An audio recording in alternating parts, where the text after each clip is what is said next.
बिस्मिल्लाहिर्रहमानिर्रहीम।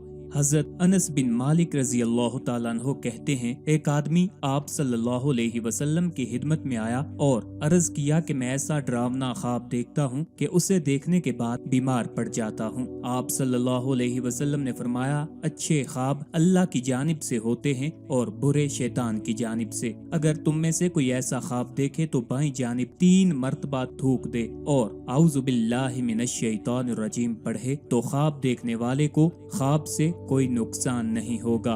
इससे मालूम हुआ कि बाज़ शैतानी ख्वाब ऐसे भी होते हैं जिससे इंसान बीमार पड़ सकता है। इमाम बुखारी रहमतुल्लाह अलैह ने भी अबू सलमा और अबू कतादा रजी अल्लाह ताला अन्हु के मुतल्लिक बयान किया कि वो ख्वाब देखते तो बीमार पड़ जाते। लिहाजा अगर इस किस्म के ख्वाब के बाद मज़कूरा अमल कर लिया जाए तो नुकसान से हिफाजत हो जाती है। इमाम बुखारी रहमतुल्लाह अलैह ने इमाम इब्ने सीरीन रहमतुल्लाह अलैह की रवायत में बयान किया है कि अगर नापसंदीदा ख्वाब देखे तो उठ जाए और नमाज पढ़े और किसी से बयान न करे।